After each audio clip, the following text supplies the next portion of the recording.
अस्सलाम वालेकुम, क्या हाल चाल है जी। अच्छा जी, आज आप लोगों के साथ मैं शेयर करूंगा कि होंडा विज़ल जितने भी मॉडल्स हैं उनके ब्रेक पैड डालने के लिए आपने जो उसका ब्रेक कैलिपर है उसको रिवर्स कैसे करना है। तो उसके लिए हमने 12 के बोल्ट खोल लिए हैं। 12 के बोल्ट खोलने के बाद ये हमने कैलिपर बाहर निकाल लिया। कैलिपर बाहर निकालने के बाद इसकी जो ऊपर वाली मोटर होती है ना, उसको आपने रिमूव कर लेना है।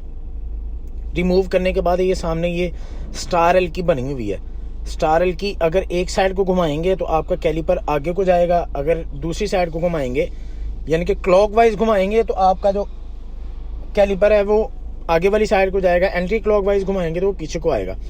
तो ये स्टार एल की तकरीबन 45 की है। तो ये वाली वो मोटर है। इसको पहले आपने खोल लेना है। ये हमने खोल के साइड पर रख ली थी। साइड पे खोल के रख के बाद में हमने वो जो स्टार एल की थी उसके साथ हमने उसकी मदद से वो जो कैलिपर है उसको घुमाया, उसको घुमा के हमने पीछे कर लिया। ये जब आपने खोलनी है मोटर तो उसकी एहतियात ये करनी है कि जब इसको वापस लगाना ना आपने तो हल्की सी ग्रीस लगा लेनी है इसके, या आपको रबर नज़र आ रहा होगा इसका जैन जिसको कहते हैं। हमने उसको रिमूव कर लिया था। रिमूव करके उसके बाद हमने ये ऊपर लगा दिया। इसके ऊपर मोटर दोबारा हम लोग फिट कर रहे हैं। ये फिट करते हुए आप लोगों ने ये ध्यान करना है कि आपका जो नीचे वाली गिरारी और जो आप ये जो मोटर वाली गिरारी है ये दोनों सेम जगह पे बैठनी चाहिए।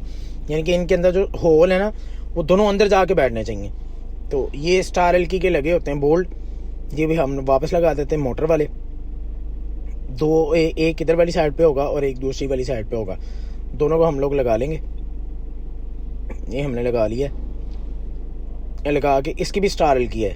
इसको फिर हमने स्टार एल की के साथ टाइट कर लेना है। ये भी फ़िलहाल मैं हाथ के साथ थोड़ा सा मिला रहा हूँ। इसको हाथ के साथ थोड़ा सा मिलाना है। हाथ के साथ थोड़ा सा मिलाने के बाद आपने ये छोटी स्टार एल की है इसके साथ आपने उसको टाइट कर लेना है।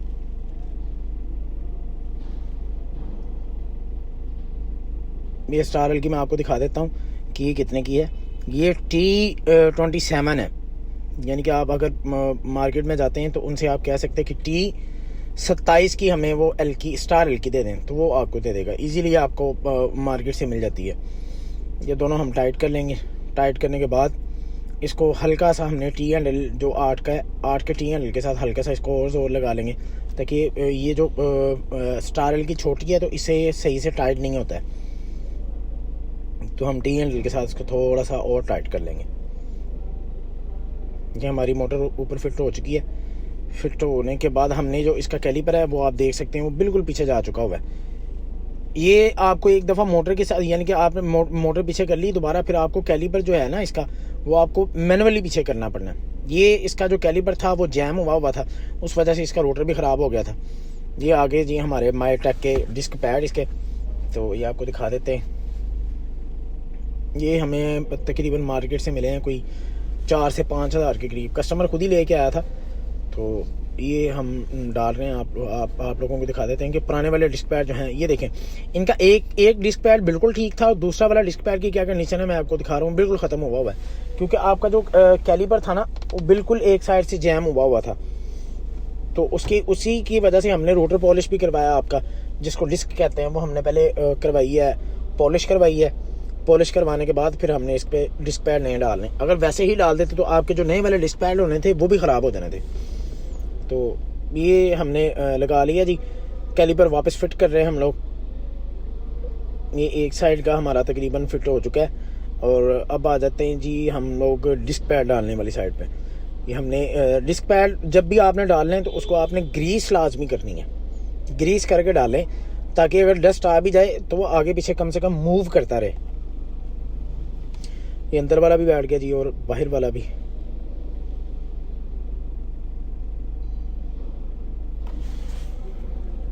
ये दोनों हमारे डिस्क पैड बैठ गए।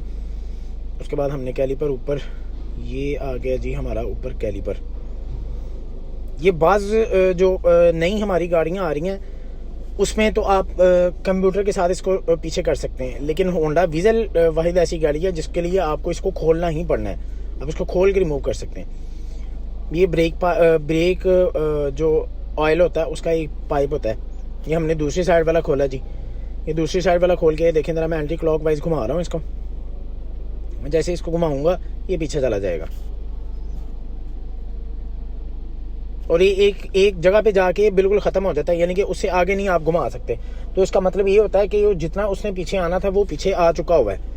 तो ये हमने खोल लिया था। खोलने के बाद ये देखें ज़रा मैनुअली मैं उसको उसके कैलिपर को पीछे कर रहा हूँ, ये अब इजीली जा रहा है। अगर आप उसको घुमाए बगैर इसको ऐसे जोर लगाएंगे तो आपका कैलिपर ख़राब भी हो सकता है। तो एहतियात करनी है कि जब भी करना है पहले उसको रिमूव करना है आपने, यानी कि रिवर्स करना है, फिर इसको आपने ऐसे मैनुअली आप इसको क्या कहते हैं किसी भी चीज़ के साथ घुमा के रिवर्स कर सकते हैं।